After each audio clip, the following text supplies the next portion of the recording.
Okay, I have pressed that button. Now let me see if I can share the screen.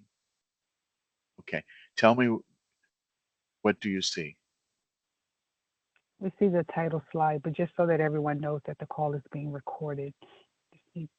That way, if they didn't want to be recorded, they could Oh, drop, but you obviously people do need to be on the call. So we just have no, to no, let them this know it's this being training recorded. session is recorded. That should have been explained in the beginning, but you're right. Uh, all the sessions are recorded. So if you have something bad to say about someone that's not on the call, you may not want to say it. If you want to say it about me, you're welcome to do it. It's okay. Okay, I'll take whatever.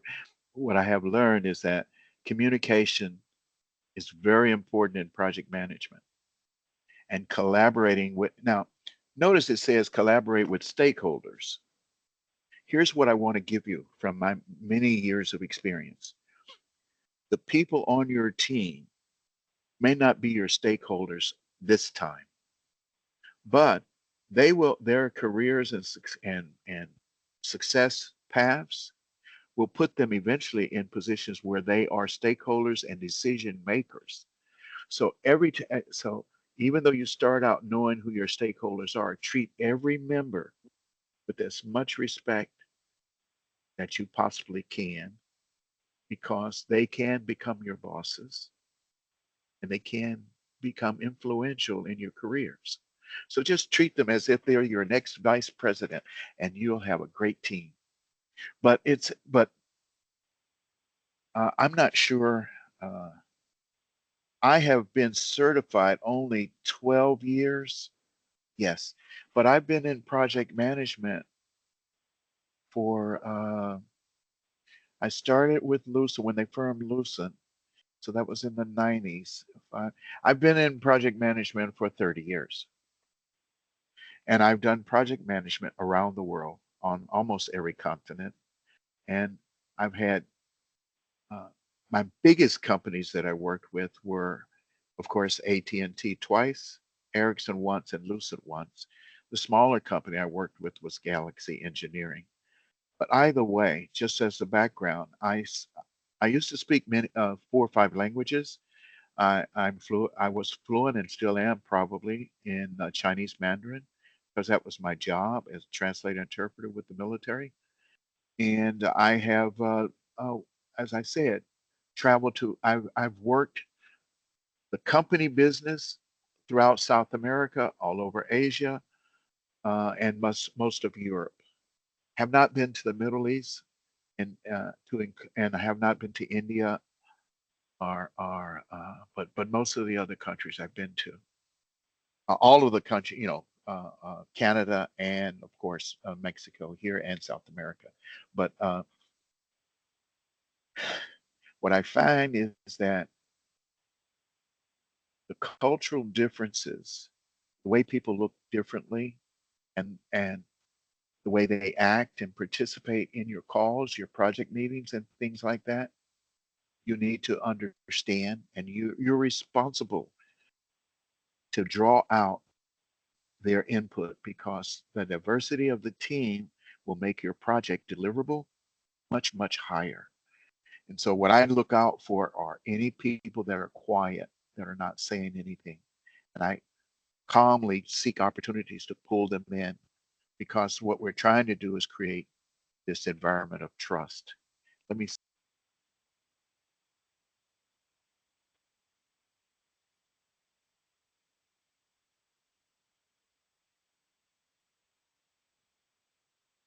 I Charles, we think your can't mic hear might have you. gone on mute there.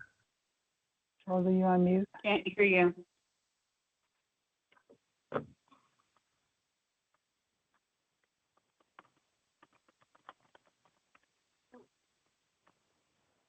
Still can't hear you. It did go on. I don't know why. Can you hear me now? Now Yep. we can. I'm going to try to share. I think I have a problem because my screen is in the wrong place. And when I hit the button to advance the slide, it must have interpreted it as turn on the mute.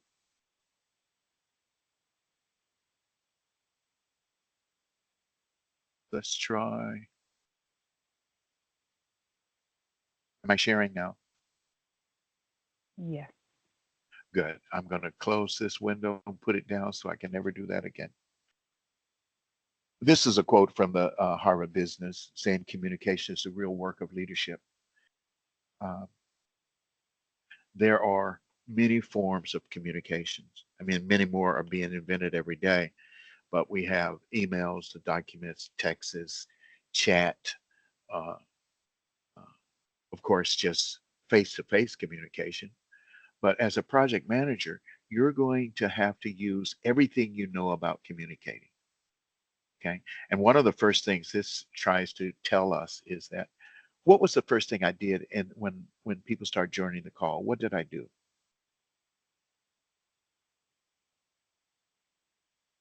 Well, I used You an asked them icebreaker. where they were from. Yes, I just tried to get everyone used to talking and just and what when I have people talk that I haven't met before, I try to visualize something about them, where they're sitting, where they're from, and that'll help me remember their name, especially their voice. So that's what I was doing there. Um, every project will be different, and so the way you should approach these tidbits for your PMP is that every project is different. There are some fundamental steps that you go through for every project, but the time frame that you have to deliver a project can often require you to do an abbreviated version of whatever you want to do. You know, like if I have, for example, I have a couple of projects that are 2 or 3 years long. I got one project that was 6 weeks long.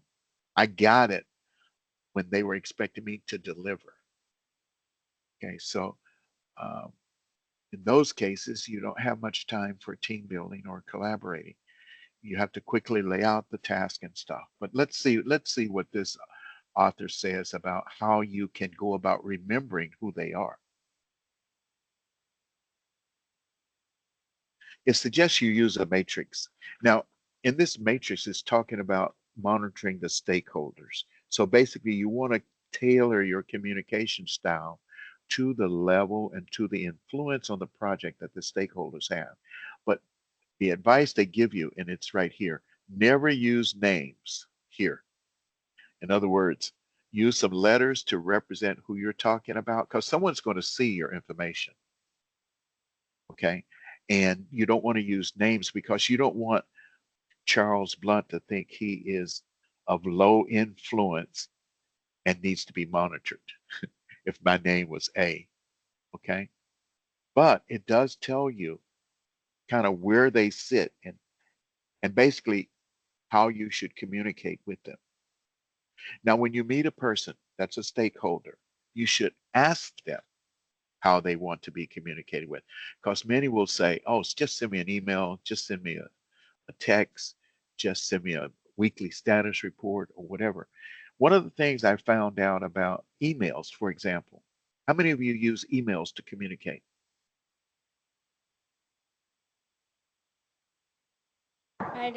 On a daily basis. On a daily basis. Do you know what I found out from one of my stakeholders? He was the vice president. He had a suggestion for me.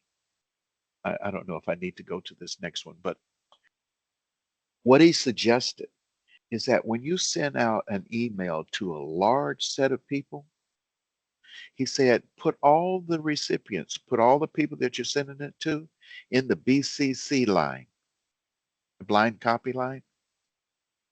Do you know why he said that? Because let's say you have 200 or 300 people in your to-do list. Most of the vice presidents, most of the executives and stakeholders use their mobile phone to read their email. You know how small the screen is on a mobile phone, right? So they will have to scroll through hundreds of names just to get to your first sentence in your email. But if you blind copy it, only their name appears in the list and they immediately see your message. So I use it from now. I use it all the time now. He did that about a year ago.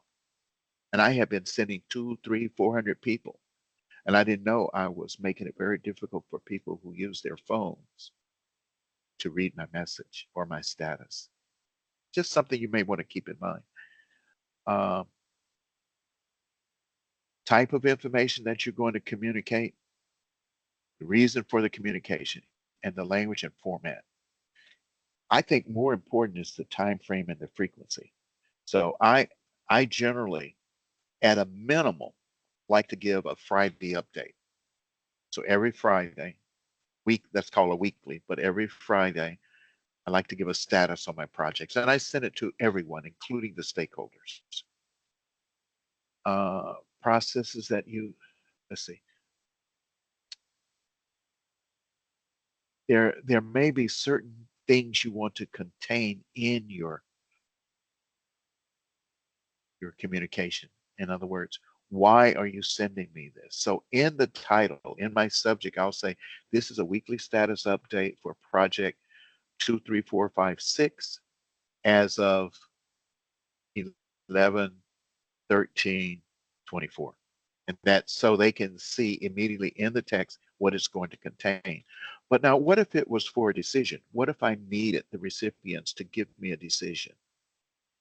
I would raise the type of email to important, and in the title I said decision needed dash whatever it is, and then I'd go ahead and explain the story in the bottom. But all of these will be things that you will work out and personally try to figure out as you go on. Sometimes there'll be templates, like for example, in AT&T when we have a GA notice, general availability notice. So if a new product, a new service, or new RAN software is certified, we send out a general availability notice at the end of the project to say, hey, this is ready now for deployment. It's coming. This is where you can get all the documentation. There's a template, one or two templates for that you can just modify to meet your own needs. Any questions on the material so far?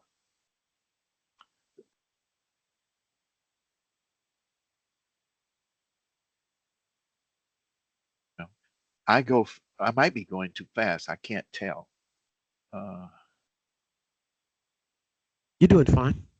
Okay, doing okay. So they suggest that you keep all of this exploratory work that you do to figure out who's who in a matrix, a communication matrix. And so in that matrix, you're going to have the stakeholder information, the type of information that they want to receive, the reason, the language and format, time frequency, and then whether or not there's a receipt or acknowledgement. I normally do not turn on and let me know when someone's read my email. I don't know if that's a personal choice or what, but maybe you would want to do that. But this is just a shorter form of the earlier version that we just showed on the previous time. Let me see what else we got. This is probably the most important thing about communication. Two ways is active listening. Now, active listening requires you to be very patient and humble. Even if the person talking is presenting acronyms or words or terms that you don't understand, please resist interrupting them until they've gotten their complete communication to you.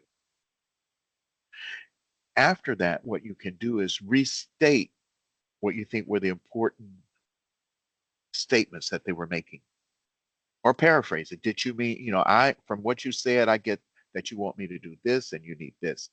And while you're waiting before you ask a question, you can periodically give a nod of the head that you agree, or just some kind of signal, body signal, that you understand and you're confirming that you are listening. How many people get interrupted when they're delivering a communication?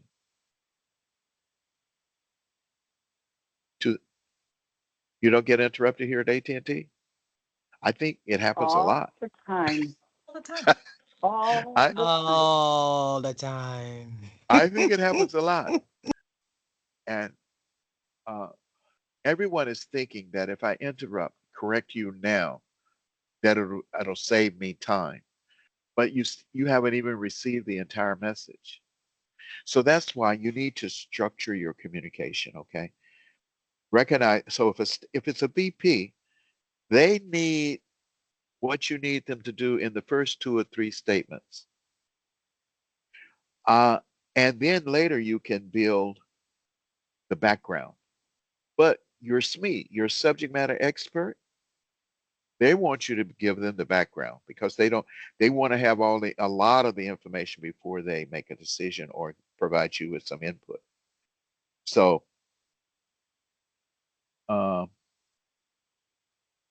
I don't know how to go back. Well, let me say, it was talking about effective feedback. It was saying that you have to validate that you have received and understood what was communicated. Okay. How might you do that?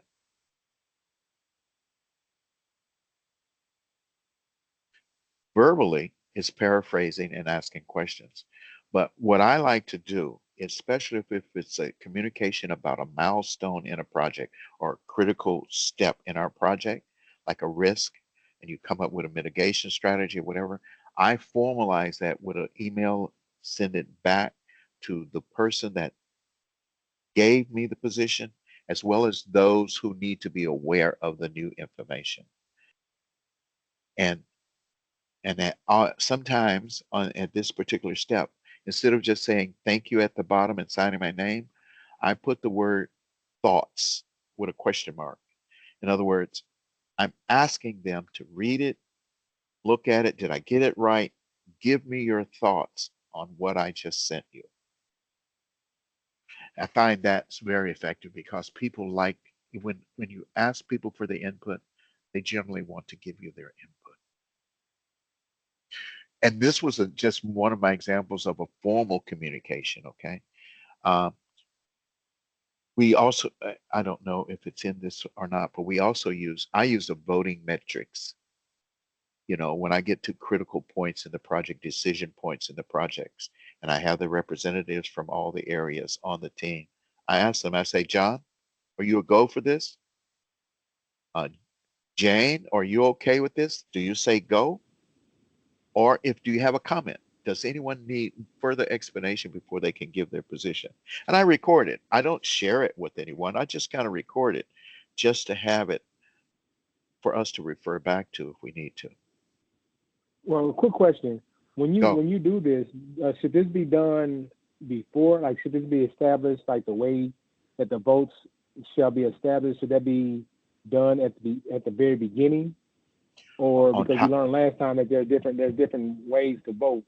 So, should this something that should be established at the beginning, like the way that we're gonna go about this, or is this just something kind of like that you would do on your own, or is it something that you would kind of like depend on the situation? I almost did what I told you not to do. I was almost interrupting you before you finished. I'm sorry. I apologize. But no, you're right. This should be set up front on the mechanisms you're going to use. And in fact, for example, if you're going to vote, what does a no vote mean? Does the team not go if one person says no? Or do we just have to have a majority? And what I normally do is I ask everyone their opinions and I list them and what their positions are. But I also highlight, let's say I have 15 people listed, I highlight 4 and they're the decision makers, so their vote counts. But I want everyone's opinion to be heard. You may think it's a waste of time, but what I have found is that it creates a culture where everyone feels included, a high level of trust. And normally I do not, these kinds of meetings, I do not document and publish. I try to tell my teams that we'll be transparent with each other's and we will decide what communications go outside of our group, because I don't want people to feel like if they say something bad that I'm going to report it back to their boss. You see what I'm saying? So I'm trying at the same, I'm communicating, there's certain, so you have to decide what kind of voting you're going to do, what kind of communication, what kind of decision-making tools you're going to use, then how are you going to communicate that information? And trust me, if you create an environment where everyone is open and knows that their stuff, whatever they share is confidential, uh, you will have a high-performing team. Even when I collect lessons learned and feedback on how things are going, I guarantee them anonymity. So what does that mean? I'll receive all the information. I'll paraphrase it. I'll regroup it. I'll put it so that no one can know who made the statement, who made the comment, but all the team can benefit from the comment. So that's just my personal how I've been leading teams for a while. I know that if they trust you as a leader and they're confident that they're not at risk for anything they say, then you will identify all your issues and move through them quickly. But many people will be afraid to point out issues if they don't feel that trust. Okay. How about can you think of any examples where your where your formal communication method may have had problems or it didn't go as you expected?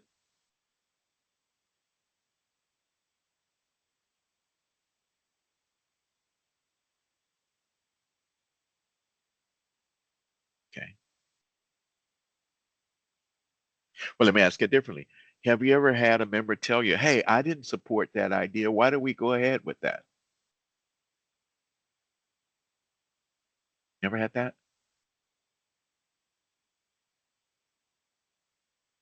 Kind Okay. of. Kind of? Yeah. Yeah.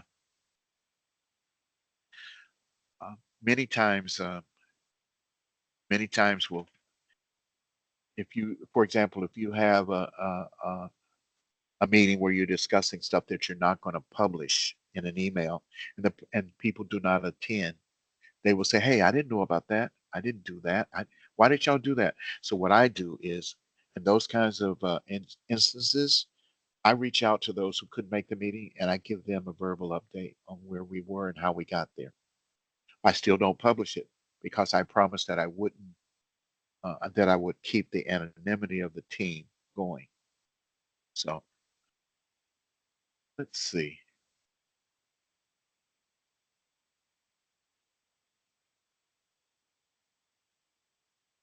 It says how to collaborate. You should optimize the understanding. I think that was that Melvin? Was that you who asked the question about the voting mechanism being established up Yes, front? Okay, yeah, that so was me. yeah, so here's what this means. Establish those aims and expectations early. Now, the second one is engage continuously. Uh, so I only have, let's see, maybe I have 2 deployment meetings a week. I have maybe 5 or 6 FFA calls. I got them all for different projects. But I reach out to folks on personal and business related items throughout the week. Here's what I have learned. If you establish the right relationship with your teams, you should, if they're married, you should probably know their wife's name or their husband's name, their children's name. You should know their favorite hobby, their favorite football or soccer team. I mean, there's certain little things about understanding who the individual, what college they went to.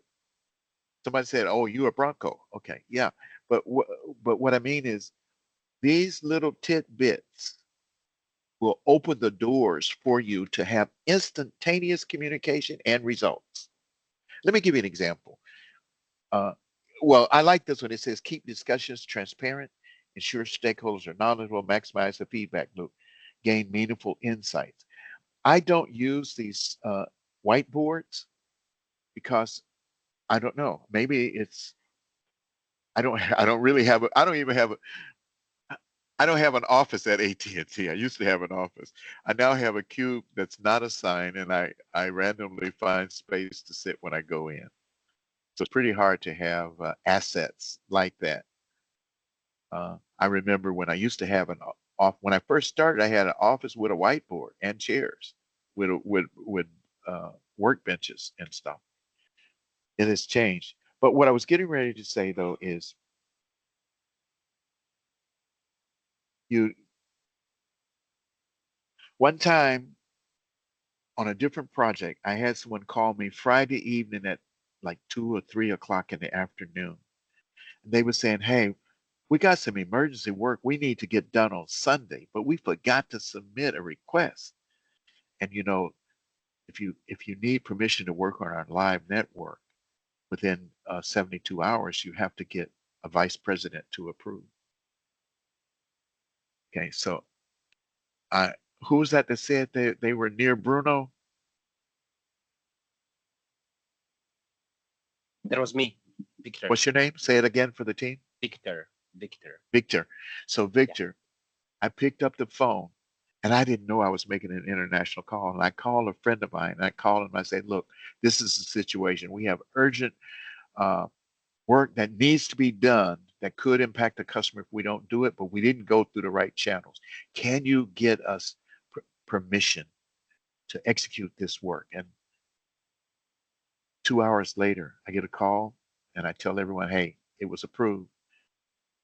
So what I did, guess what I did after that? The next day, I think it was Monday, I went out and wrote an applause letter and recognition letter to the people involved for that went out of their way to step out of the process to get important work done for the company. So in your project, you're going to have processes and steps that you have to complete. And you're going to run into cases where the schedule is going to disappear. The days are going to be gone and you're behind schedule. You need to get back on track. Wouldn't it be nice if you could call on a few people that were in your network to help you get back on track? So treat everybody as if they can be a vital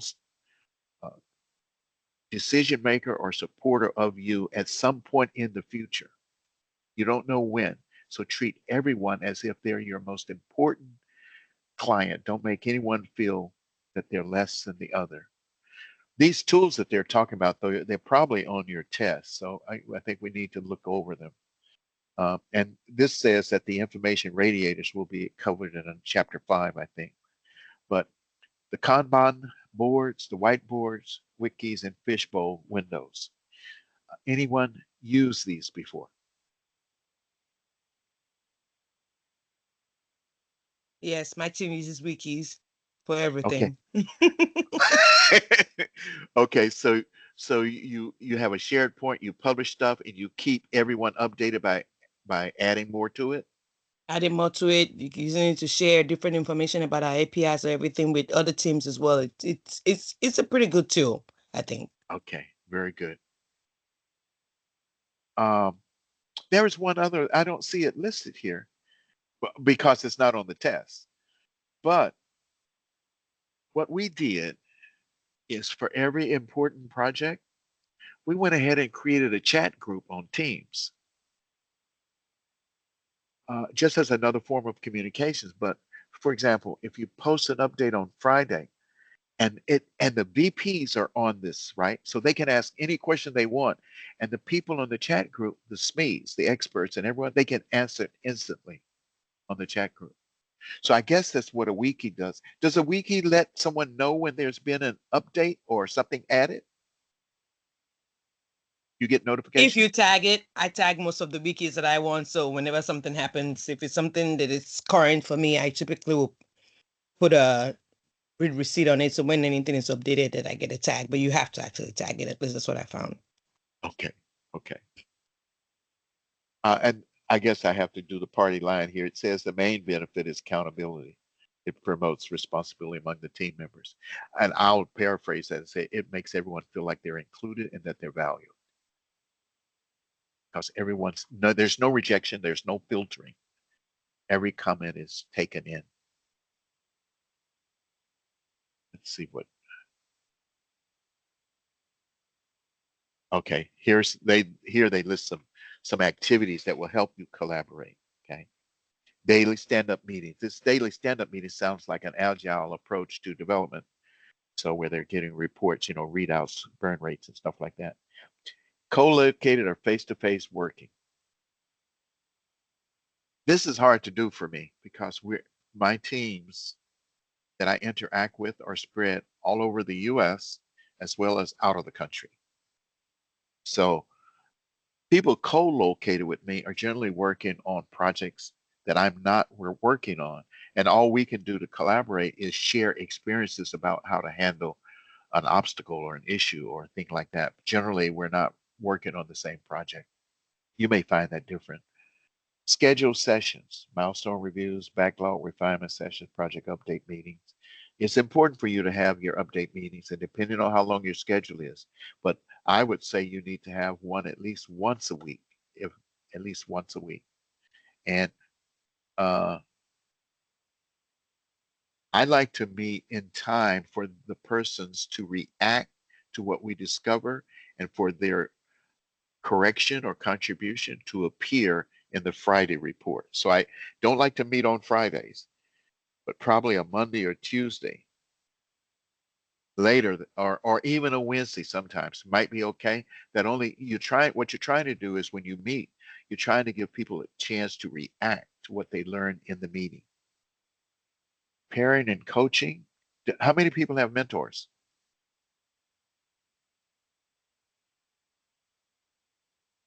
No one Well, has a mentor? we do for the class, Oh no, I but mean for not your for, career. No formal no, mentors. Oh no. man. Yeah, I got a couple. Yeah, I have a couple. Okay. That's very important.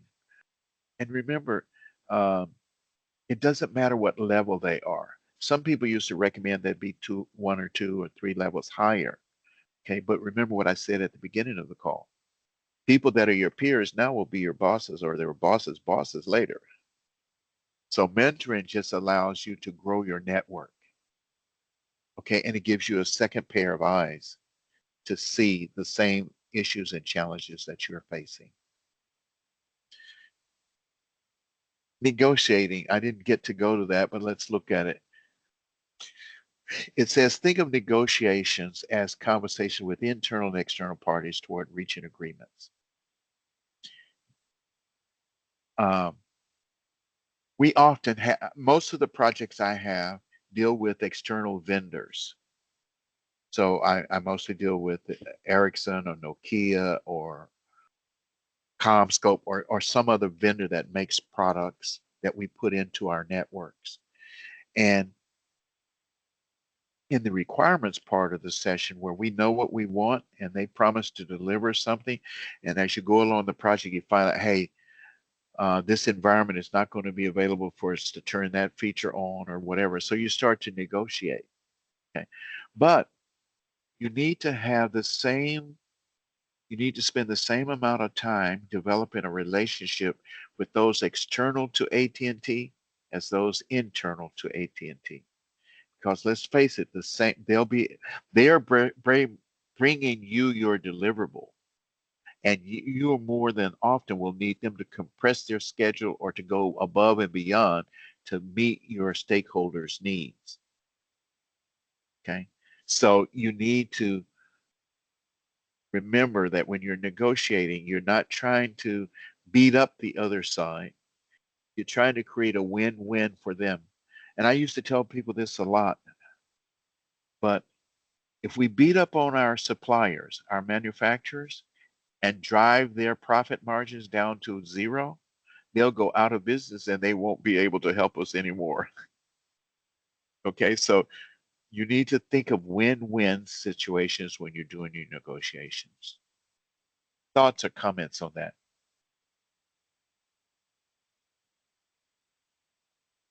That makes sense. It does make sense. What I found in my career, and I've been in telecommunication most of that career, is that it is a small community. So, you know how people change jobs and go to other companies?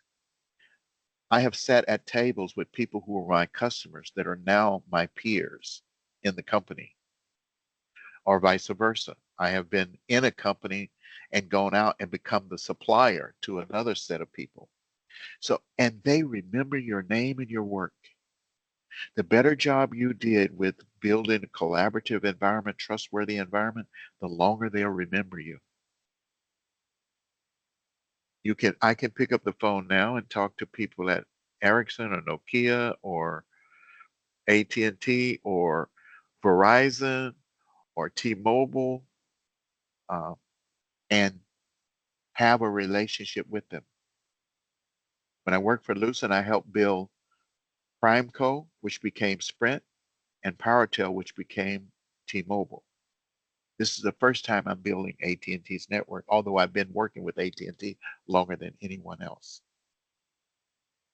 So keep your negotiations positive, and just remember, everything is relationship building.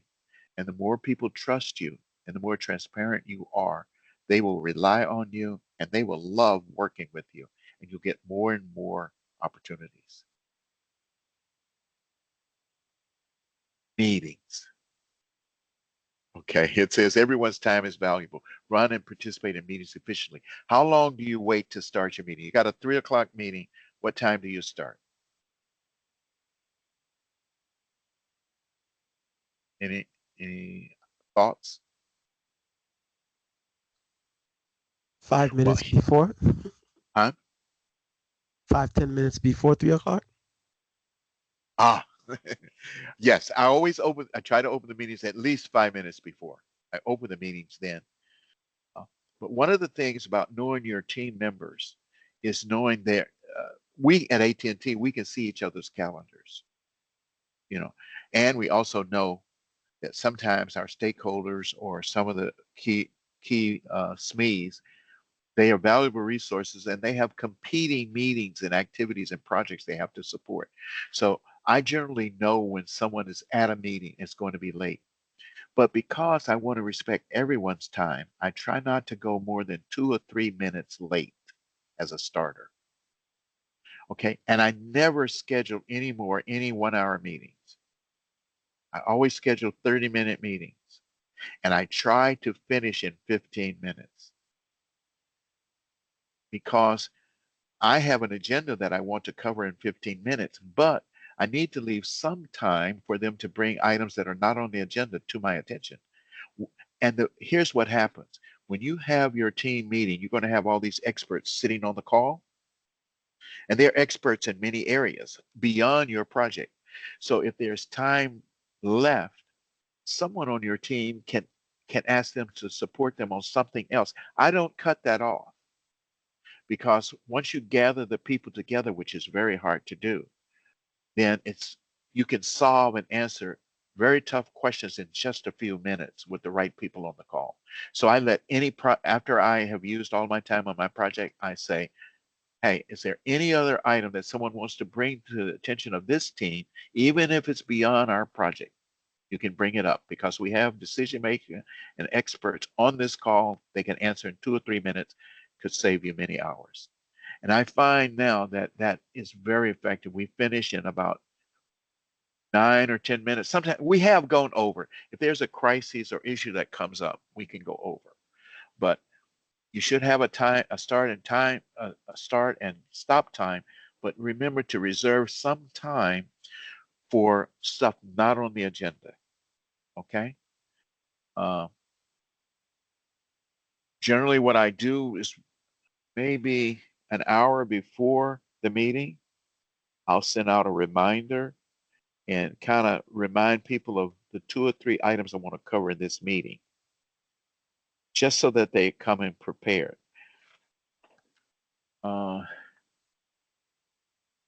If periodically, for example, about every month or so, I will ask people about the frequency of my meetings. I say, hey, are we meeting too often? Because when I started out the deployment meetings, I met Monday, Wednesday, and Friday, 3 times, 30 minutes each. And then what I learned is that as we progress, as we get to 50, 60, 70% of the network deployed, there aren't as many issues. So I canceled the Fridays. I got rid of the Fridays altogether, because one of our vice presidents said, hey, don't schedule meetings on Friday. People value their time. And then now I just meet on Monday or Wednesday. And many times I will cancel the Monday meeting if there's nothing urgent to have, but I'll keep the Wednesday going. So ask them how often you should meet. Is this right?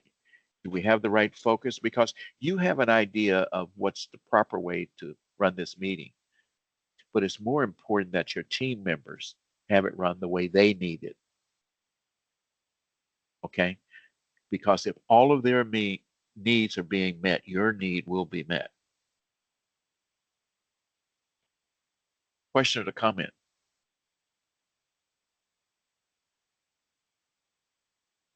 Do you know what this time box discussion means?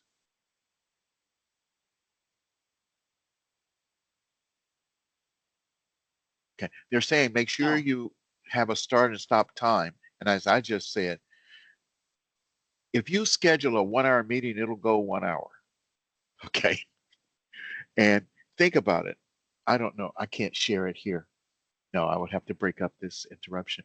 But most of us are double booked 3 or 4 times every day, which means we have to make a choice on what meeting we attend. So the shorter you can keep your meeting, the higher the probability of your members attending, and you'll be respecting their times because we're all doing multiple projects. No one's doing a single project.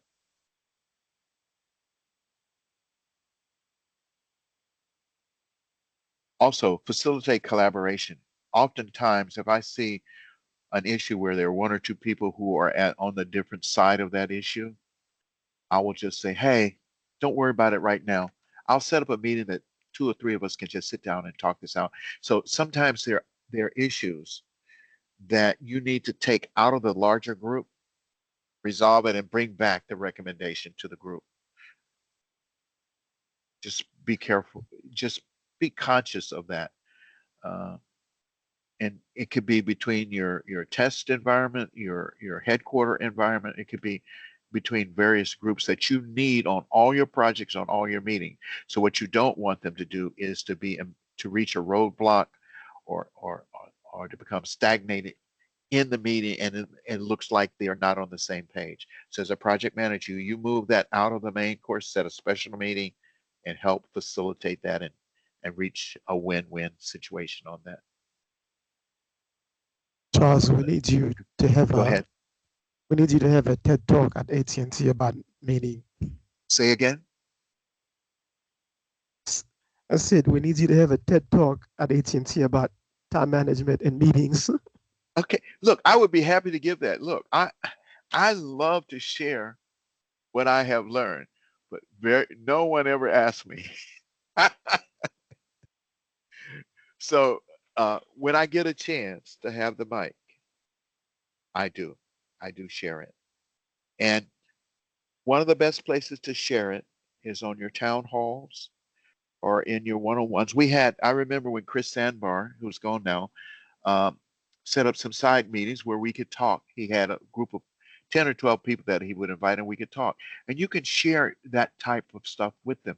But my current VP, Todd Zeiler, I've had many discussions. I try to attend all of his meetings, but he also runs a team building exercise at Atlanta Food Bank. He does it 2 or 3 times a year. And I try to go to those to support because those are informal settings where you can talk about it. But basically, as the project manager, you're responsible for driving that team and managing that time. So, and the reason you may have a difficult time is you may not have spent enough time in the trust building, in the initial building, so that everyone feels comfortable with you, so that you can stop things and keep things moving. And if you're not the leader of the project, you may feel less courage to do it as well. So choose to rehearse diplomatic ways to say bad things. Okay? Because there are probably 100 different ways to deliver bad news. And you remember we had that matrix about the importance of the stakeholder in the beginning. So if that person's in a power position and needs to be on your side, You need to make sure you have the ability to tell him to say, hey, Mr. Todd, I got to tell you, you need to change that style because people are backing off, they're closing up, they're not responding to you. You can't do that in an open meeting. You do that one-on-one with a manager that you have built trust with, and they will react to it positively. Because most people will not tell the boss's boss that something's wrong, but you need to because they expect you to keep them safe. Okay? I'm not sure how we're doing on time. I don't even know where I'm supposed to stop. Uh, let me, I'm not sure. Did that answer, did that help? Yeah, absolutely. It did? Okay. Uh, that's why you need a mentor or someone assigned to you, because the reason we have those relationships set up is so you have a safe environment to talk about something very controversial and how you should proceed. And with their wisdom and experience, they should give you 2 or 3 alternate approaches on how you might go.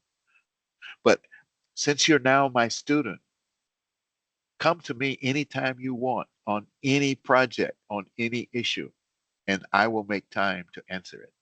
Okay? I enjoy doing this. I really do. Uh, I was a trained engineer and mathematician, but what I found out is that when you have a bunch of smart people sitting around the table, they won't go anywhere without a project manager or a leader because everyone will want to go their way. And that doesn't converge, it usually diverges. So I enjoy getting experts together and convincing them, hey, we got to go left 2 degrees for all of us to win. I enjoy that. Uh, let's see. Oh, I didn't know what scene meant at first until I looked over here and saw stakeholder engagement assessment matrix scene. Okay, I was saying, what are they talking about a scene? Uh,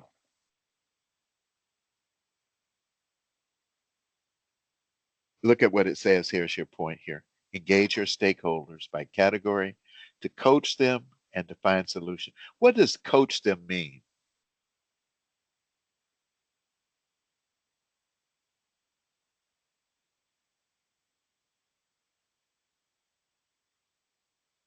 Okay, it's Perhaps set, basically to go ahead. Someone was oh, about to this is say something, Sherry. I was going to say perhaps set expectations.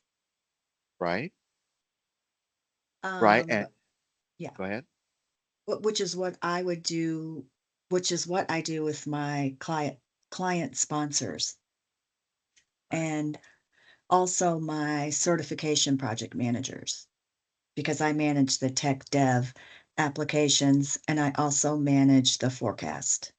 Do you do tech dev? So um, for all projects or just some?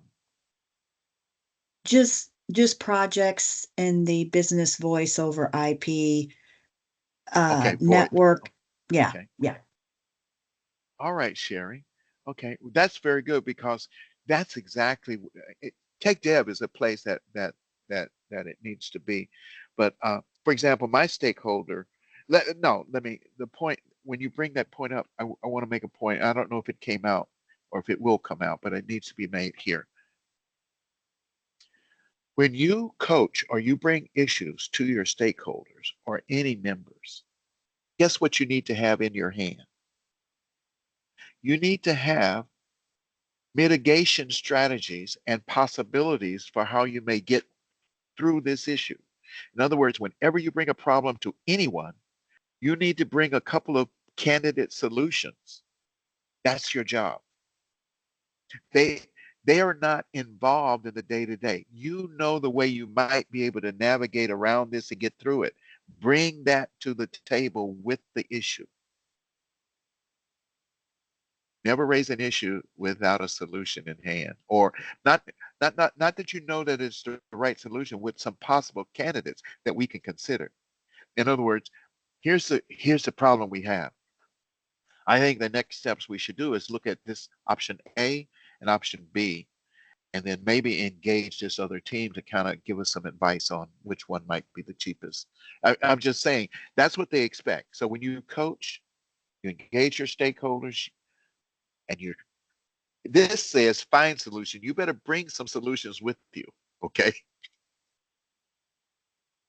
That's my recommendation. And guess what? Your team members are the experts, so they can easily identify 2 or 3 possible solutions or possible ways around this. Make sense? I wish I could see you. Charles, I have a quick question. Go ahead. Go ahead. So earlier you were speaking in reference to us being the SMEs, right? The subject matter experts. So essentially what we're saying is when we go into the stakeholders, the coaching in that regard would be us giving the best solution for the problem at hand or the situation at hand. Not the best solution. No. And when you say it's SMEs, what I was trying to say that our team members are the SMEs. In other words, when you form your project team, each of your organizations will send their representative to be part of your team. And they are really the SMEs. You're this project manager SME. You know how to make this navigation work through these issues better than anyone. And you've been trained formally on how to do it. Is that No, that's perfect. Yes. Thank you okay? for answering. I appreciate you.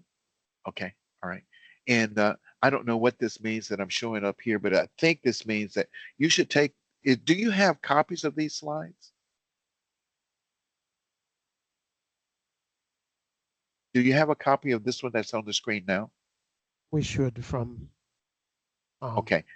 So what I would suggest is that you keep that page alone, and on it, just jot down any questions you have in those areas. Just jot them down and make sure you get them answered, because I think these are the way, these could be test subjects. Okay, how you engage stakeholders, how do you collaborate with them? It's been a while since I did the PMP. How many of you practice every day on the test? I do. Okay, you cannot Every get too much day. practice. Every day, you need to do something every day. Every day. Don't let it build up. And it used to score you. So retake those areas that you scored low in, but periodically take the whole thing again, because you can forget something that you knew 4 weeks ago very good. You could forget it. And don't let much time pass after you finish these course and practice before you sign up to take the exam. Okay. I don't know. Should we do? Where's my co-instructor? Are we authorized to have a 5-minute break or something? Am I halfway? We can take a break, but we usually vote if we want to take a break or just move Okay, on. go ahead. Do you guys want to take a break or you want to leave early? I opt for leaving early, but Yeah, I want to leave early. Everybody wants to Yes. leave early. Same. All right. How many slides is the next section? Huh? How many slides do we have in the next section? I'll see. I'm in this presentation mode, and I think I stop at 80 something, but I don't. I stop at 86, so we're on Okay, 72. We got 14 more pages. Probably 2 or 3 of them are boilerplate. We only got about 10 more slides. Let's roll in. Let's go. Let's roll them. Okay, I'm sorry. We're rolling. Camera, keep rolling. Training, coaching, and mentoring. Uh-oh. Well, I should look and see what they're going to say about it, but I was going to tell you what I think about it. Let me share with you. Mentoring, I did mentoring formally outside of the company for a company called Mentium 100, and I did that for about 7 or 8 years. Mentium 100 is an international organization that was put in place to promote the careers of females in the scientific fields around the world. So I've coached people in Bogota, in China, in Japan, and what it does is when a person that you coach or mentor asks you questions, it gets you to think about things that from a different angle that you never thought about before. Okay. Um, for training, I have tutored mathematics for over almost 30 years, and I still do it today. On Monday and Tuesday, I do face to face at my home. On Thursday, I do 2 hours virtual, and I have other people around the country dial in with with their math problems, and we review it. Now, what does that do? The more you teach someone else something that you know, the better your expertise. You improve, your knowledge just grows. So if you were to teach someone about project management, you would get stronger and stronger and stronger. So I admire the teachers that do this. This is my first time instructing. I was back up many times, and I worked with them when PMBOK was revised, we redeveloped all the slides, but this is my first time. My schedule normally doesn't permit it because my evenings I'm usually tutoring mathematics to students. So, but I'm enjoying this right now. So I encourage you to train or coach somebody. And it doesn't have to just be in telecommunications. It could be coaching in football. It could be training in soccer. It could be, whatever. It just makes you stronger and stronger and stronger the more you impart your knowledge to someone else. Look at this. Some project roles are dedicated to knowledge sharing, agile coaches and scrum masters. They are sharing everything that they've learned across all the projects as it relates to the current project. And it makes them stronger and stronger and stronger, a better expert. So uh, here's the other thing. If you can make your young child understand a technical topic, you have the confidence and level of expertise that you need. In other words, if you can explain to someone what VoIP, business VoIP means without, I'm talking about someone 12, 13, 10, 9, that age. If you can explain it to them that way, you have mastered your area. It's easy to explain to a bunch of engineers or developers, IT people, what it means because you can use all kinds of acronyms and stuff that they know. But try to be able to teach someone without using acronyms, and you will get more confident, more effective in your leadership. Okay. It says knowledge sharing is essential to product delivery and transition planning. What do you know about that? Well, let's look at product delivery. Okay. So when we exit a project, FFA is called first field application exit or general availability. When we do that, then the product is available for all the markets to order it. But what we have to make sure they have is the books, the methods and procedures that they're supposed to use, all the gold standards and templates and the values they're supposed to use so that they can bring up that new product in a manner that brings delight to the customers and improves their experience and doesn't create harm to our network. So as you are approaching the end of your project, you need to understand, do the people who or the customers of this project, are they going to have the assets and deliverables that they need to flawlessly bring this product into existence, bring it into the network? Okay. I don't know. I don't want to get out of my sequence, out of my lane here. Oh, they went ahead and gave swim lanes on the different categories: training, coaching, and mentoring. Let's see what they say. For training, they say learn skills for use in the present, individually as a group, upskilling on any topic.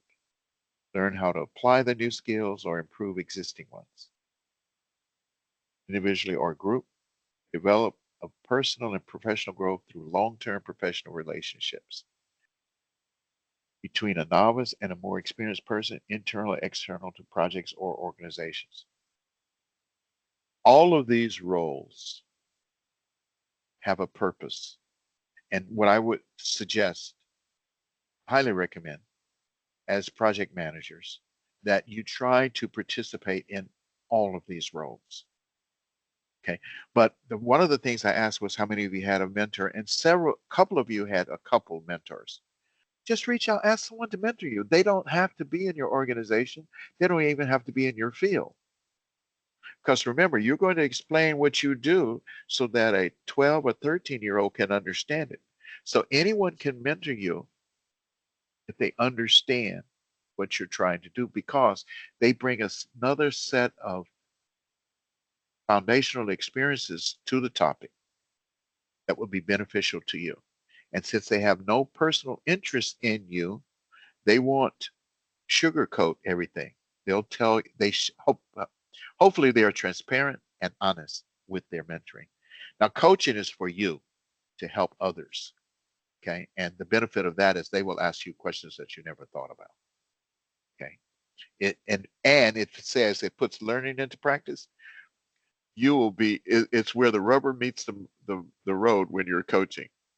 It's not like, I don't know, I haven't coached a team before, but I would assume that when the referees or somebody blows the whistle, whatever, you got to start. You got to go and perform. And when it's over, it's over. So it's a very short project, but each one of your competitions will improve you as coaching. How many of you do upskilling?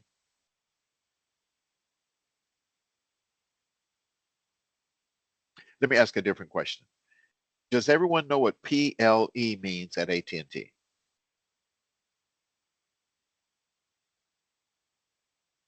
Yes. Personal learning experience. Right. And each of us has it, right? Yep. So let me ask you a question. Guess how many courses I take every year for the last 30 years?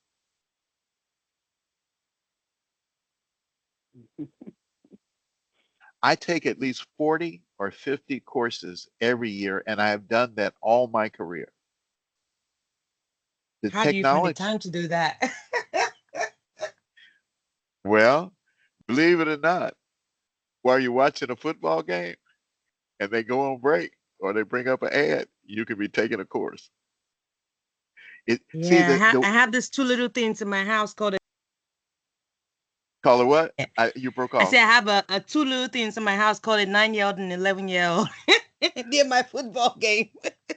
But yeah, that's actually it's a good tip. Maybe like I said, I mean, you said earlier, if I can explain something to my 11-year-old, I'm gonna practice that. I may have a headache, but because he's gonna ask a lot of questions. But it's I mean, okay. I will try that. But it will let me learn, because when you say it, I was like, it clicked in my head. I'm like, you're right, because it will make me answer the questions very well that he understands it. So I need to try Here's that. what I learned. I learned that all training takes time, and God Mm-hmm. only gave us 24 hours in one day. Mm. But we can pick and choose how we use it. And what I Mm-hmm. found out is even on my busy schedule, sometimes there is 30 minutes or 1 hour between a meeting on my calendar.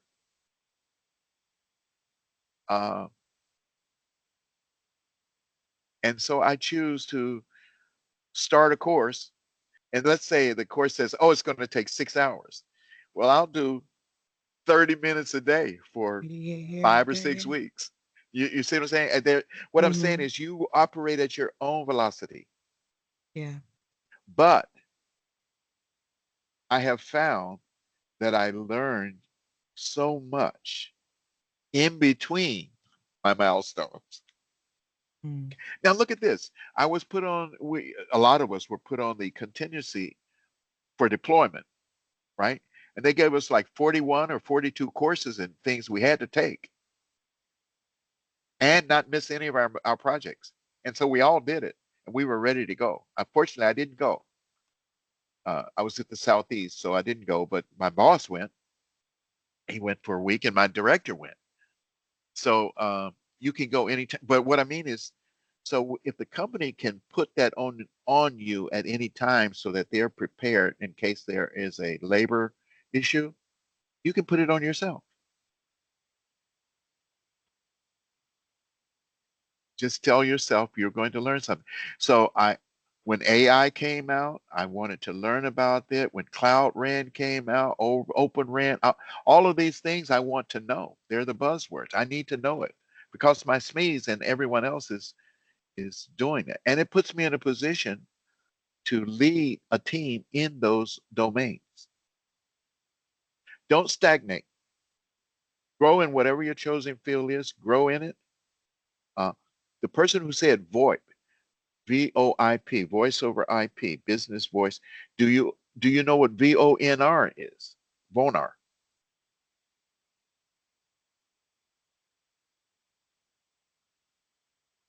Okay, we'll let you off the hook. I assume your mic is not working. But that's right now we have voice in our network, and it travels on top of our 4G network for the most part. And we have a 5G network that's still not dense enough, not configured properly enough so that we can do voice over NR. But VONR is our strategy to get to that point in the next 2 years. Let's look at what I know everyone said they wanted to get out of here. So how to acquire required competencies. I just gave you a bunch, but let's see what it says. Discover current skill sets and competencies. Has everyone used the competency assessment tool on PLE? Yep. Yeah. Okay, yeah. So what you do is you figure out what your competency level is in these current sets of skills, and then you figure out what do I want to be doing 3 to 4 years from now, and what skill sets does it require, and you create a navigation path, a learning path that will get you there. And guess what? It's all free. One of the best things I did and the hardest things I did 3 or 4 years ago was I did a nano degree certification. And that had me going back to coding, Python, and all kinds of stuff that I had forgotten. And it drove me crazy because I had to work at night 2 or 3 hours. And I got behind. My projects were critical. I was getting behind and I wasn't going to make the deadline. So I went to my boss and said, look, I've been delivering these projects on time, but I'm falling behind on the nano degree. I don't want to be a failure. Can I get an extension? Gave me a 30-day extension. And I slept and ate nano degree stuff for 30 days. And I came across the finish line. But just like in your projects, when you get behind, you got to be honest with your stakeholders. Tell them where you are, how you got here, what you're going to do to get out of it. And then you got to deliver. I'm not suggesting you take 40 or 50 hours of training or classes. It's not hours, classes every year. But I'm suggesting that you take more than 10. Okay. And somehow you need to fit it into 365 days. And the sooner you do it, the sooner you find out, oh, I can do 20. I can do 30. And the courses are actually, the way they present them now, they remember exactly where you left off. So you can pause them anytime and come right back to where you were. And they give you a knowledge test at the end. Some of them are hard, some of them are not. But either way, just the concept of you doing it will make you a better project manager. What else do we have? Oh, I kind of hinted at this. When you do your competency assessment, you'll figure out if there's some gaps. And you need to come up with a plan to close those gaps, okay? You are already doing one thing, which is attending this class for certification. Now, this certification, PMP certification, is recognized internationally. You can work anywhere in project management with this certification.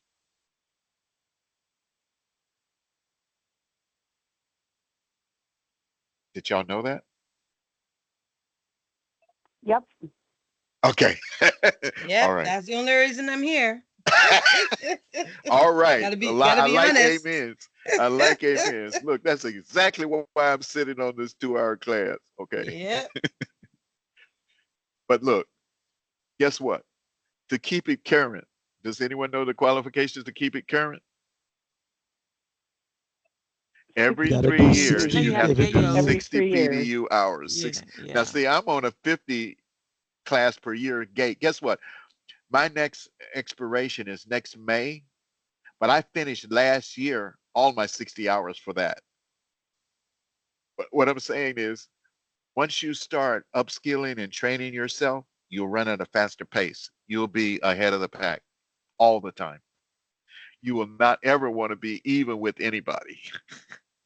Okay. So I couldn't pay for it yet because it comes out of next year's budget. So, but I've already met all the qualifications for that. And they're good every 3 years. So I try to finish in 18 months. I try to finish 60 units. And I never really have to use my volunteer work. I do actual class work. But also, as practicing PM, as running projects, that counts toward it a lot. And I think even given this class is going to give me a few PDUs. So, but I don't need them for till the next 3 years after that. So we'll see. Plan for suitable diversity of training and coaching offerings. I'm not sure. Okay. Soft skills. Oops, I didn't mean to do that. I was trying to point to it. Soft skills dealt more with, did you learn empathy already? And emotional intelligence? Yeah, we How to talked read? about that. You did? Yep. Okay. I think so. Those are things that are going to help you understand what you need to work on. And there's nothing like learning a foreign language to help you. So I don't know. They have all these tools now, but you're only limited by your own imagination. Today, with this computer and your phone, you can get access to any training that you want anywhere you are. You can do it if you're not driving, you can do it in the car, you can do it on the train, in the airplane, you can do it in the park, you can do it anywhere. Okay, so always try to keep increasing your skills, but building the trust. Now, I have teams that I managed 20 years ago, and I would venture to say if I pick up the phone and call them, they would be instantly available to assist me on whatever I needed. That's how I try to make people feel. I try to make them, when our project is over, I try to make them feel like we're an extended family. Okay, and that so building that relationship and that trust that will last for the rest of your life.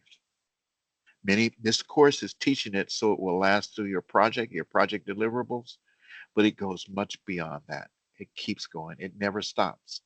And just think, try to figure out if you had the address of your team members and you dropped them a Christmas card or a Thanksgiving card or something, or a Valentine card or something, how much would that impact their lives? They will never forget you. I have managers now that we routinely exchange Christmas cards, and she hasn't been my manager for 12 years.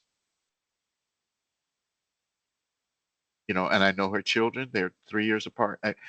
And try to do that with all your managers as well as your team members. Get something personal so you can build that relationship, because our jobs are temporary. My time here at AT&T could end tomorrow if someone doesn't like me and tell me to walk out the door. That could be the end of my job. But your relationships never end. They go beyond AT&T.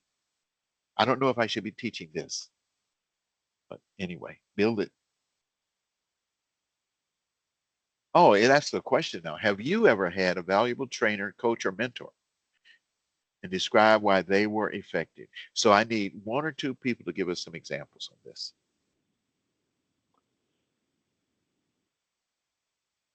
Have you I've had a had a valuable trainer. trainer? Go ahead. I have Charles. Her name is Pam. She actually is still with the company, and I took her training years and years ago, probably back, I don't know, probably about 8 years ago now.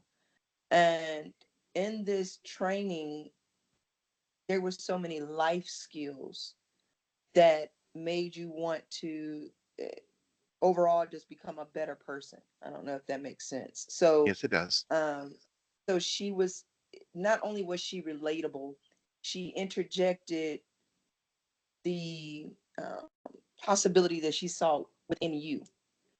She typically trains upper leadership, so it was it was a marvel almost to see, because it wasn't something that somebody was just, you know, rattling off a training. It wasn't something that they were doing just to check a box. You can see the sincerity in what she was doing and the heart that she had that was associated with what she was doing, that it was literally a life changing. So anyone that went through her class always speaks about her because it was such a life changing experience to go through it, overall. And she is someone that I still keep in contact with. She's actually one of the chairs for Women of AT&T. So yeah, but she's marvelous in her training aspect. Very good. Very good. Thank you, Tosh, for stepping out. How about another example or two?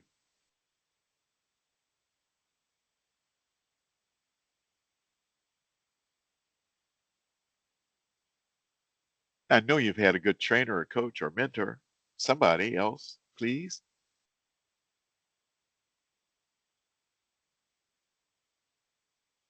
Hi, I'll go.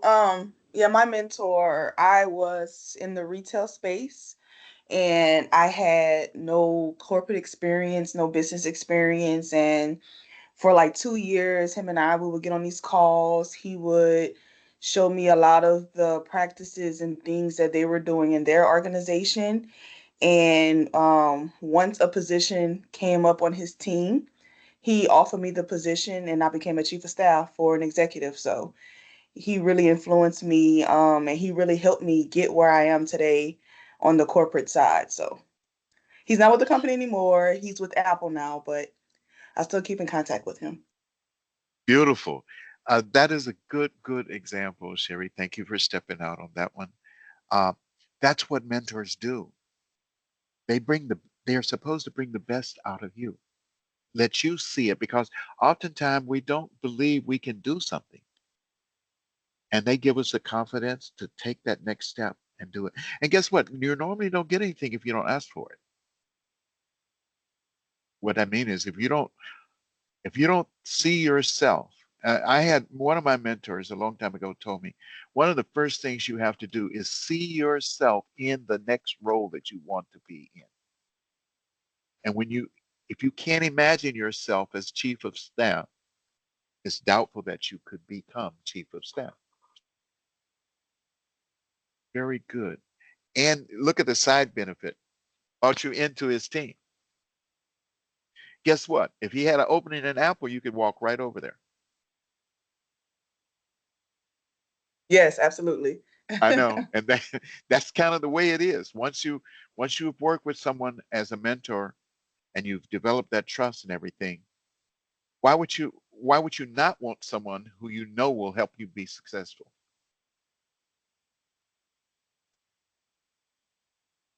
Okay. Any more examples? I know I'm still going to get you out early. Okay.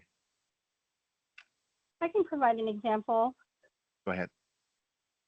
So years ago, well, when I started, I worked in retail and I came over to the care side when they opened up a call center in Chicago. And one of the area managers kind of took me under his wing. And it was really hard for me at the time because coming from retail going into call center world, it was just so different. And I would always do a lot of like negative self-talk, and I had these aspirations to be a project manager, and he would be like, no, absolutely not. Like, that's not going to happen. And he would really push me out of my comfort zone. And he had me take on projects for the entire center. And now he's an AVP and I'm a project manager.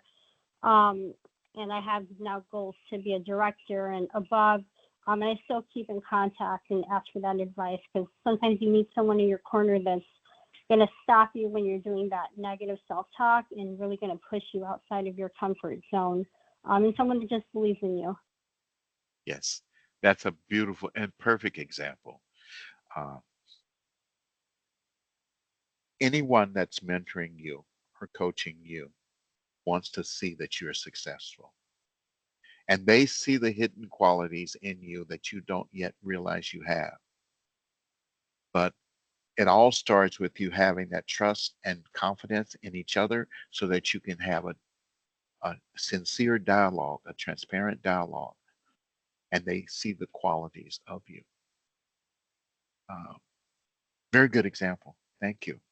Thank you. Yesenia Alvarez? Yes. Yesenia Alvarez. Okay. All right. What state are you sitting in? I should have asked that of the others. Illinois. Okay, Illinois. All right. Any other example?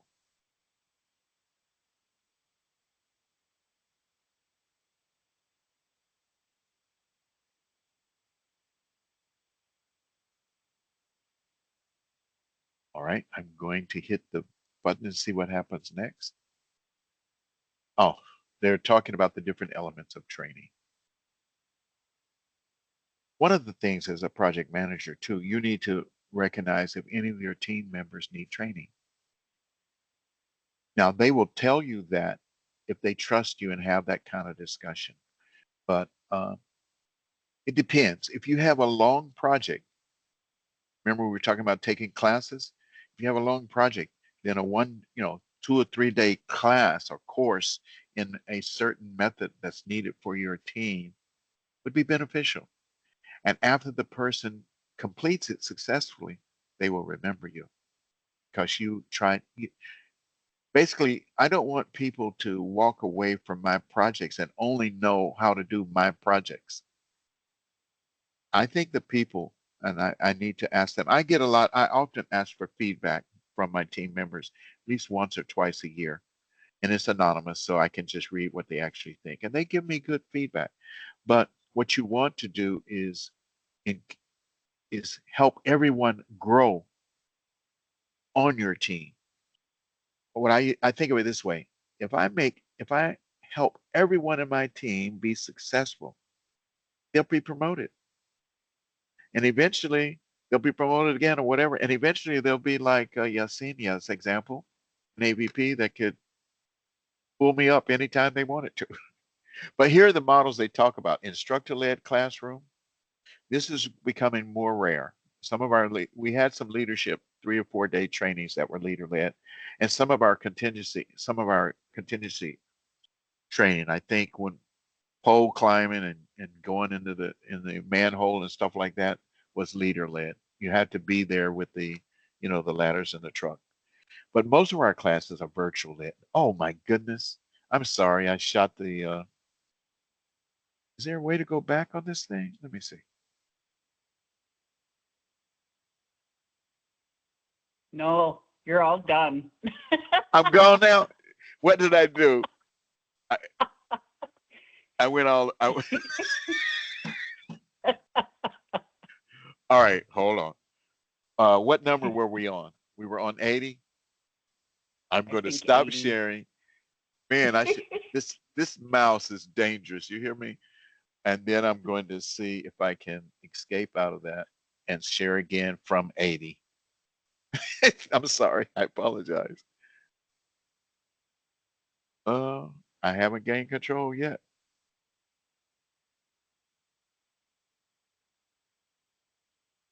Is that where we were? You're not sharing. Oh, I'm not sharing. Okay.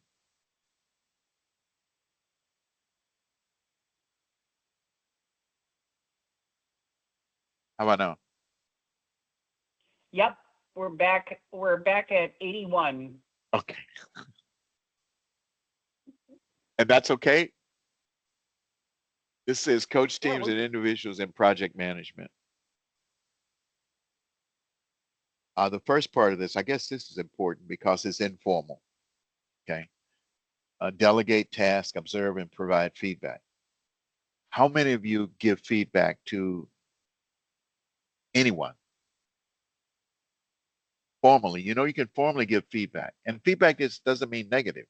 Have you ever do you use our applause system to recognize people who did something special for you? Think about using it if you're not. Encourage others to take the lead in activities. Basically, you should be training people to take over your job. Collaborate on a project management task. Generally, on our teams, we try to have a primary and a backup. So if I'm gone for whatever reason, someone else can just step in. Kevin and I used to be doing that, except we are different vendors. But I think Renee and I could do that now because she attends all my meetings. And Christy and I can do that. So there, make sure when you think about your projects, see if there's someone who can step into your project right away. And what that would require you to do is to keep them posted and engaged. There are some formal opportunities. Volunteer to facilitate meetings and sessions. Transfer skills by pairing with individuals. I don't know how you would identify these individuals, though. That could be a challenge. And model behaviors. To me, this means to emulate or to try to do what people that you admire do. If you like someone's leadership style or whatever, it would be nice to partner with them as a coach or a mentor. But either way, find out what makes them successful. Find out what they value and how they do it. You could consider it for your own use. I'm going to try not to shoot again.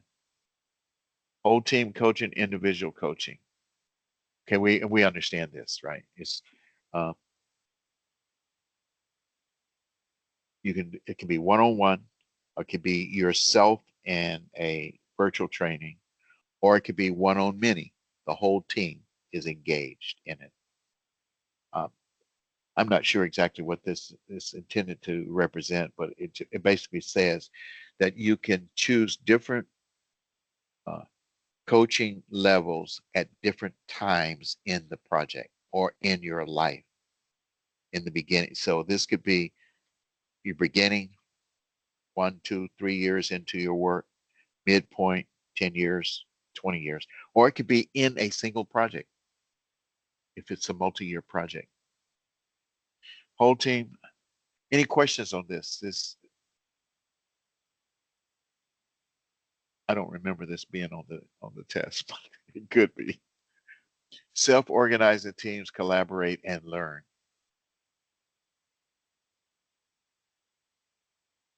I always encourage self-organizing. In other words, I'd rather go to my manager with the approach on the project than to let my manager convene a meeting and tell them how they want it to be done. So if they tell me what the project is that's coming my way, I'll go ahead and put out fillers and start to figure out how we're going to do this, who's going to be on the team. If a person is not delivering, you may want to encourage them. They need positive feedback on how to engage more. And one of the most important things about delivering or contributing is to be on time. So to be on time, in my definition, is to be early. If something is due by Friday, you should have it ready Wednesday. Don't wait till the last minute on that. Use servant leadership. I hope, does everyone know what DINE, Dine event is? Have you heard it? No. A Dine event. Yes. Huh? Yes. Oh, you have heard We it. do it. Yeah, we do it in our organization. Rachel is actually the VP for our privacy team. So yes, we do it a lot in our org. Okay, and it's happening a lot in ours too. I was getting ready to, I didn't know servant leadership was a thing, but I did my only Dine event I hosted this year. I called it Service servant leadership at work, at home, and in the community. And I only had a couple of people show up. They were supposed to show up, but I might have done it. I might not. I didn't know how to advertise it because I thought people would subscribe and see it and say, "Hey, I want to be there," and they'll come and listen. But anyway, it's a way for you to meet with a small group of people, totally transparent, and share common experiences about a topic.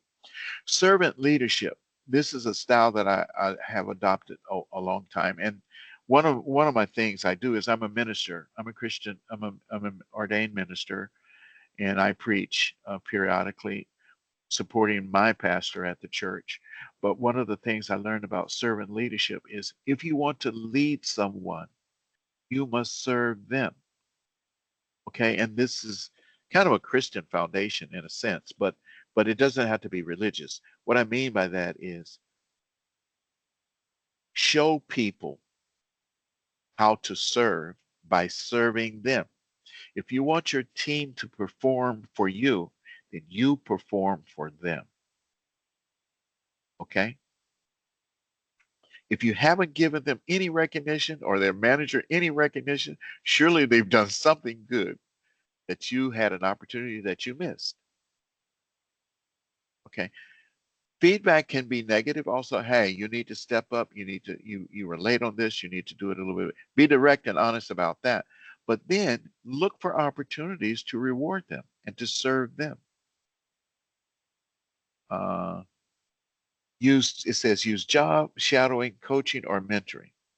Does everyone know what job shadowing is? Following someone doing their job to see processes and how they perform their job, and so you can better understand what they do. Exactly. That's a very good definition of it. It's like standing behind them, but not so close. It's hard to job shadow in our current situation because we're spread out so far. But I assume that some of the organizations are co-located with most of their teams, and they are in the perfect opportunity to job shadow. Okay. Let's see. Would you click on the bottom left on that little book just so we can see the definition? Okay. It's not Please. going to make me stop sharing, is it? Okay. I don't think so. All right. Should be fine. There we go. They were defining the orange item, tacit knowledge. Personal knowledge that can be difficult to articulate and share, such as beliefs, experience, and insights. Okay. Remember I said practice delivering your discussions to someone very young, doesn't know acronyms. This would be it. When they say, "Oh, I understand what you said," then you have gotten it at a level. But the hardest thing about articulating beliefs or experience is getting started talking. Okay. Uh, insights now. Insights require a certain level of trust because sometimes what you're going to share is something that you see that others may not see. Okay. And so it requires you to take a risk. And so you need to have established a kind of a trust relationship to share insights. If people respect you as a leader, they will definitely value your insights. Tacit knowledge. Oh shoot, I missed the book. I didn't know how to close the book. No worries. Oh well. Measure training outcomes. Okay. It says you post your training performance assessments, observation of knowledge or skill improvement, certifications. Nothing like having a nano degree or a PMP certification or a letter recognizing it. Discuss and share training outcomes in a team retrospective. Do you understand what this means? For example, if we have, as a group, if we've undergone some training and we finish with the training, then we meet again to talk about, okay, let's reflect on what did we learn and what were our difficulties, what were our challenges, okay, to see if we can benefit the next time we do a group training. Augment training through coaching to convert learning into active use of knowledge. So here they're talking about hands-on knowledge. You're learning something that you can use and apply immediately. How many of you have taken CPR training? Yep. Yep. It was I've taken it a couple of times now, quite a few, but it's one of the most rewarding set of training that I take, because I recognize that with the skills that I've just gained and refreshed, I could save a person's life. I took CPR a few months back, upgrade, and what I noticed in the CPR training is now it is not recommended or required that we do mouth to mouth. When I took it the other times, it was. Now it's more about chest compressions and then getting the defibrillator in time. But the chest compressions ensure that the blood flows to the vital organs, including the brain. And but anyway, they forced us to pair with team members in the CBR training. I don't know about the work related. Maybe Agile has a chance for you to pair up. I'm not sure. Does anyone have any examples of how you could pair up with a team member for knowledge sharing?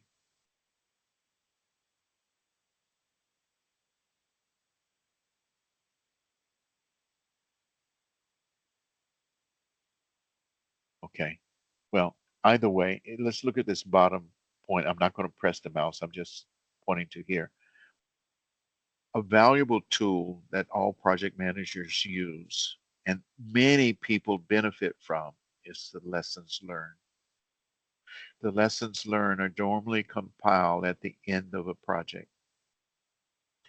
And what you try to put in there are mistakes that were made, how you corrected them and benefited from, processes that didn't work, or new processes that need to be developed. And basically this becomes part of the archive of the PMO office. And so when others come in with similar projects or not similar, and they just want to read and get experience, they can read the lesson learned from all the ones that have been submitted. And that way they can shortcut and be more efficient. They don't have to make the same mistakes. So I think it's important for you to record your lessons learned. That's really what they were talking about here in the retrospective, sharing the outcomes of the team retrospectives. They're saying, what did we learn and how can we benefit from it? Any questions on this? I see you guys are counting. I'm at 84, so I must be real close. Let me hit it again and see what happens. Oh, wow, here we go. This is kind of what I say about sending a Christmas card or something, or sending some kind of happy birthday card or graduation card or something. Long-term partnerships that enable professional growth.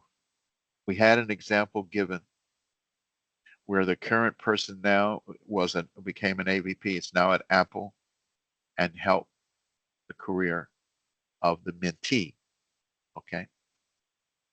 This relationship will not change unless you change it.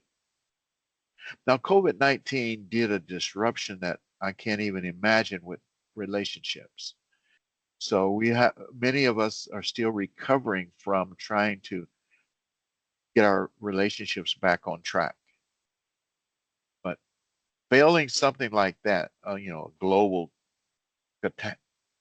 catastrophe, you should try to maintain your relationships for a very long time. It says job shadowing engagements enable transfer of explicit and tacit knowledge, because you're there in the zone, in the comfort zone of the other person, and y'all can talk about things faster than you can do when you're not face to face.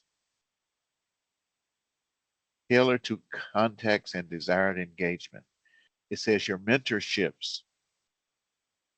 Usually when you when there's a mentee-mentor relationship established, both sides, I mean, the mentee has goals and the mentor is supposed to help them achieve those goals, or say up front, I cannot help you with that, but I can help you with this.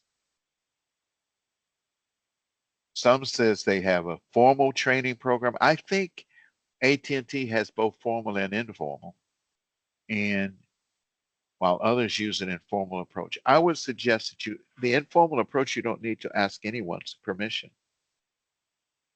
Just go ahead. Look at the people that you interact with or that you don't interact with and ask, especially if they have some years experience here at AT&T, then go ahead and ask them, would you be my mentor? And just remember, they don't have to know your work. Be a mentor, be an effective mentor.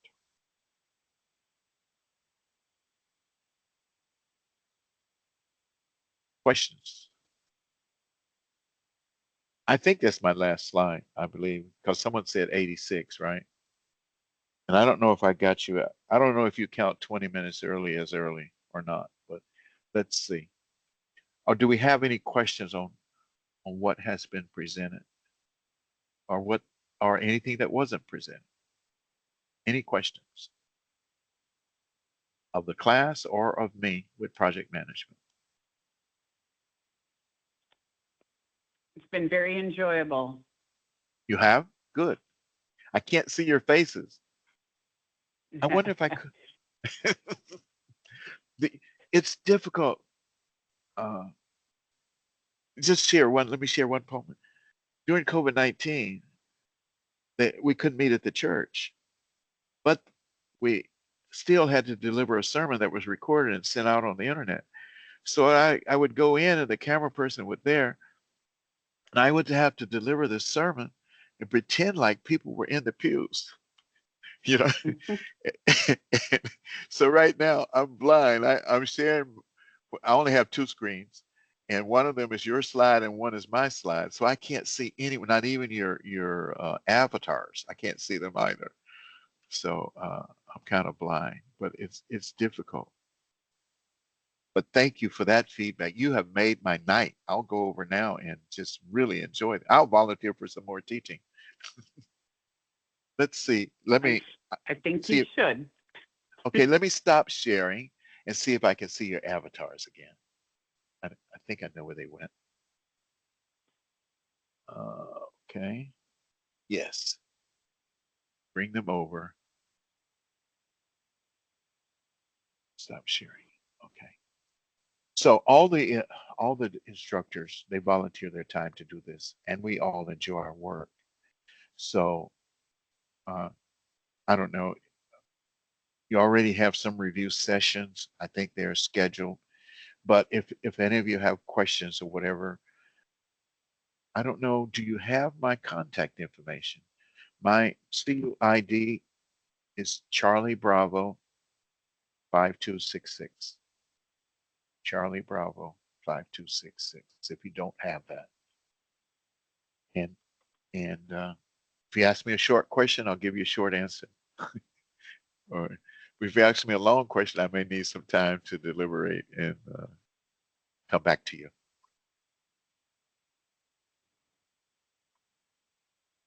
If you want to chat, just send me a text to my, look up my CUID, send a text to my phone, and I'll figure out what time we can chat. Thank you, Charles. Somebody sent some images. Go ahead. Yeah, I just finished your information out of Microsoft Teams and put it in there for everybody. Oh, thank you. Hey, that's what I'm talking about. Take the initiative. Go ahead. Look, project management has been most enjoyable career for me. It's taken me all over the world. I've met all kinds of people and faced all kinds of deadlines and crises. I've led teams when we were building out PowerTel. I led them out of New Orleans, and I had drive teams that we worked 3 shifts, 24 hours a day for like 16 weeks or whatever. I had my teams and drivers shot at, ambushed, beat up, fights in the team, fist fights and all kinds of things just to deliver this customer what they needed. So you can, in your teams, especially if they're co-located, you can expect anything to happen. As a project manager, it doesn't have to be in the book for you to manage through it. Okay. So always try to be a servant leader. In other words, lead the way you would want someone to lead you. That's what I would say. But any other comments or points or questions? Go ahead. I didn't mean to take that airtime.